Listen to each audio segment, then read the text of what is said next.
오늘 하나님께서 우리에게 주시는 말씀은 누가복음 9장 28절에서 36절까지 말씀입니다. 누가복음 9장 28절에서 36절까지 말씀 우리 함께 읽겠습니다. 이 말씀을 하신 후 8일쯤 되어 예수께서 베드로와 요한과 야고보를 데리고 기도하러 산에 올라가사 기도하실 때에 용모가 변화되고 그 옷이 휘어져 광채가 나더라. 문득 두 사람이 예수와 함께 말하니 이는 모세와 엘리야라. 영광 중에 나타나서 장차 예수께서 예루살렘에서 별세하실 것을 말할세.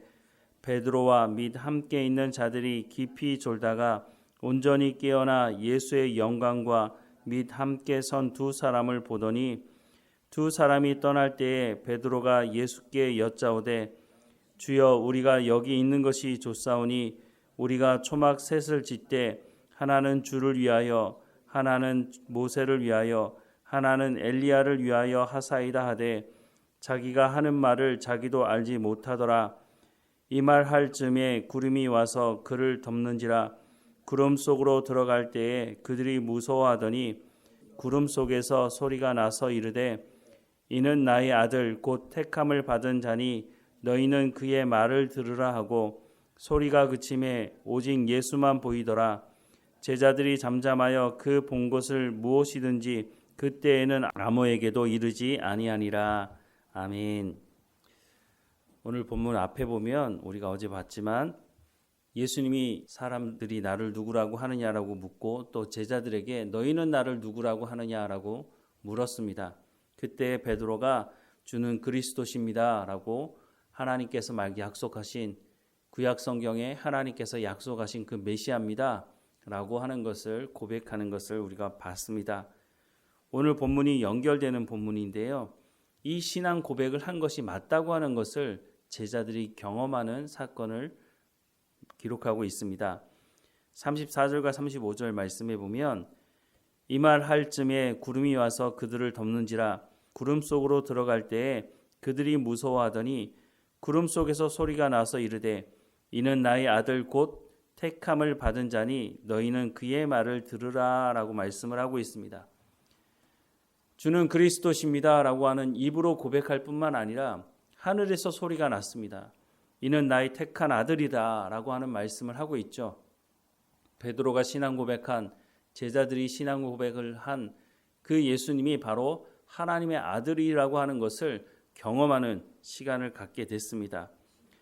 그런데 그 산 위에서 어떤 내용의 대화가 오고 갔는지에 대해서 말씀을 이미 하고 계셨는데 누가복음 9장 22절에 보면 이르시되 인자가 많은 고난을 받고 장로들과 대제사장들과 서기관들에게 버림받아 죽임을 당하고 제3일에 살아나야 하리라 라고 말씀하신 이 말씀의 내용을 산 위에서 모세와 엘리야와 예수님께서 대화를 나누셨다라고 말씀을 하고 있습니다. 28절부터 31절에 보면 이 말씀을 하신 후 8일쯤 되어 예수께서 베드로와 요한과 야고보를 데리고 기도하러 산에 올라가사 기도하실 때에 용모가 변화되고 그 옷이 휘어져 광채가 나더라. 문득 두 사람이 예수와 함께 말하니 이는 모세와 엘리야라. 영광 중에 나타나서 장차 예수께서 예루살렘에서 별세하실 것을 말할세라고 말씀을 하고 있습니다. 이런 대화의 내용 모두를 다 이 세 제자가 들었는지는 확인할 수는 없지만 어쨌든 그 자리에 있었으니 이 말씀에 대한 내용을 듣지 않았을까 하는 생각을 해봅니다. 그런데 베드로가 이 장면을 보고 하나님의 말씀을 듣는 것을 사모하는 것이 아니라 그냥 그 장면만 보고 놀라워서 베드로가 이런 말을 합니다. 33절 말씀에 보면 두 사람이 떠날 때에 베드로가 예수께 여짜오되 주여 우리가 여기 있는 것이 좋사오니 우리가 초막 셋을 짓되 하나는 주를 위하여 하나는 모세를 위하여 하나는 엘리야를 위하여 하사이다 하되 자기가 하는 말을 자기도 알지 못하더라 라고 말씀을 하고 있습니다. 너무 놀라운 광경을 보다 보니까 자기가 지금 자기 입으로 무슨 말을 하고 있는데 자기가 하는 말인지 자기가 생각을 하고 말하는 것인지, 그런데 베드로의 말이 여기가 좋사오니 얼마나 좋았으면 그렇게 말했을까요? 산 아래로 내려가지 말고 주님 그냥 우리 여기서 삽시다. 그런데 내가 나를 위해서 집을 짓겠다는 말은 하지 않고 있는 것을 보면 베드로가 참 대단한 사람이라고 생각이 들기는 하는데, 이런 상황에서 처음에 산에 올라갈 때는 예수님 분명히 뭐라고 말씀하고 있느냐면 기도하러 산에 올라갔다고 말씀하고 있는데, 그러면 기도하러 올라가면 기도해야 하지 않겠습니까? 그런데 제자들은 기도하지 않고 깊은 잠에 빠져 있었다고 또 성경은 말씀해주고 있는 것이 참 앞뒤가 잘 맞지 않다라는 생각을 또 해보게 됩니다. 그런데 이번에도 베드로가 나서서 주는 그리스도십니다라고 고백했던 것처럼 베드로가 나서서 무엇인가 말을 하고 있는데, 믿음의 고백을 하기보다는 그냥 여기가 좋사오니 우리 산 아래로 내려가지 맙시다 라고 말하고 있다는 것입니다. 여전히 베드로가 자기의 신앙의 고백을 하고 있기는 하지만 여전히 신앙의 깊이는 없어 보이는 모습을 보이게 됩니다.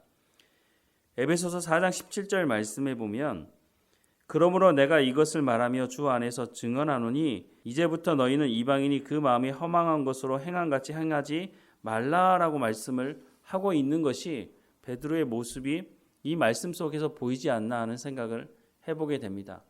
분명히 그 입으로는 신앙의 고백을 했는데 삶의 열매가 보이지 않는 것입니다. 조금 전에 읽었던 에베소서 4장 17절에 보면 이제부터 너희는 이라고 말하고 있습니다. 누구를 향해 말하는 겁니까?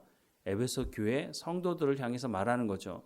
이제부터 너희는 이방인이 그 마음에 허망한 것으로 행함같이 행하지 말라라고 말씀하고 있습니다. 이게 무슨 말일까요? 에베소 성도들이 이방인과 같이 행하는 사람들이 있었다는 것입니다. 그러면 어떻게 해야 되느냐? 계속 말씀을 보면 그들의 총명이 어두워지고 그들 가운데 있는 무지함과 그들의 마음이 굳어짐으로 말미암아 하나님의 생명에서 떠나 있도다. 그들이 감각 없는 자가 되어 자신을 방탕에 방임하여 모든 더러운 것을 욕심으로 행하되 오직 너희는 그리스도를 그같이 배우지 아니하였느니라. 성도들과 예수 믿는 사람들과의 다른 부분을 분명히 말씀해주고 있는데 왜 이것을 말씀하고 있을까요? 조금 전에 말씀드린 것처럼 교회 안에 와서 하나님을 안다고 말하고 예배한다고 말하지만 여전히 이방인과 같이 살아가는 사람들이 있다는 겁니다. 그러면 어떻게 해야 되느냐?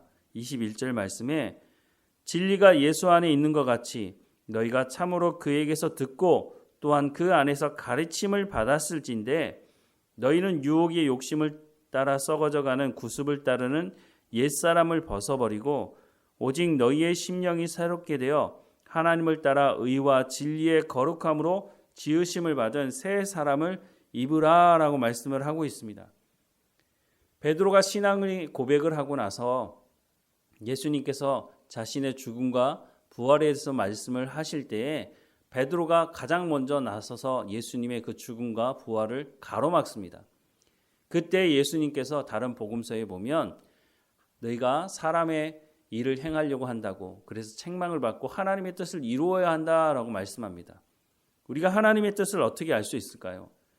우리가 성경의 말씀을 통해서 가르침을 받지 않는다면 우리가 하나님의 뜻을 어떻게 구분해 알 수 있을까요? 베드로가 예수님의 변화된 모습을 보면서 주님, 우리가 내려가지 말고 여기 삽시다 라고 말한 것도 여전히 하나님의 말씀을 듣지 않고 가르침을 받지 못하고 있기 때문인 것입니다.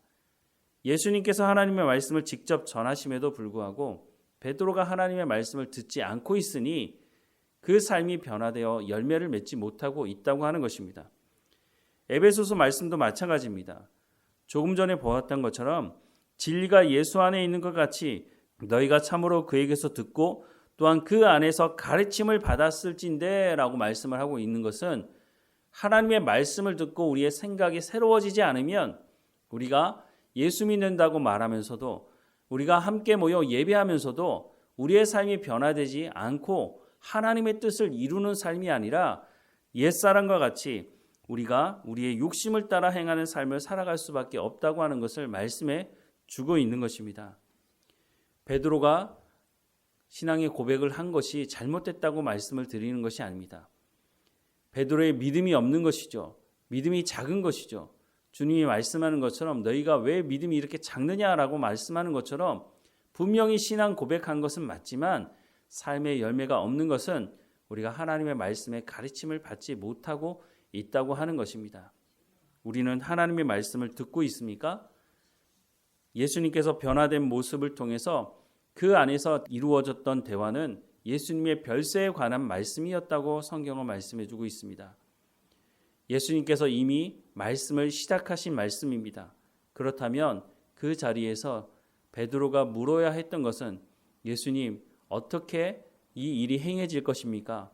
우리가 오늘 어떻게 해야 되겠습니까? 라고 물어야 했지만 베드로는 그 말을 듣지 않았던 것이죠. 듣지 않았기 때문에 산에서 내려가지 말자고 또 말을 하게 된 것입니다. 우리는 하나님 말씀 듣기를 사모하고 있습니까? 우리가 정말로 우리의 입술로 신앙의 고백을 제대로 했다면 우리가 해야 되는 것은 하나님 말씀 듣기를 사모하고 그 말씀을 우리의 마음에 새기고 우리의 삶의 현장에서 산에 있는 것이 아니라 산 아래로 내려가서 삶의 현장에서 하나님 말씀을 살아내고 그것을 통해 열매 맺는 삶이 있어야 한다는 것입니다. 그래야 우리가 유혹의 욕심을 따라 썩어져가는 구습을 따르는 옛사람의 모습을 완전히 벗어버리는 삶을 살아갈 수 있다고 말씀해 주고 있는 것입니다. 오늘 하루를 살아가면서도 우리가 하나님의 말씀을 듣고 의와 진리의 거룩함으로 지으심을 받은 새 사람을 입으라고 말씀하신 이 말씀대로 삶을 살아가는 우리의 삶이 되기를 주님의 이름으로 축원합니다. 기도하겠습니다. 사랑하는 하나님, 오늘 우리에게 말씀하시는 하나님의 말씀의 귀를 열어 듣게 하시고 우리의 삶의 현장에서 주님과 동행하며 하나님의 말씀을 살아내는 삶을 살아갈 수 있도록 은혜를 허락해 주옵소서.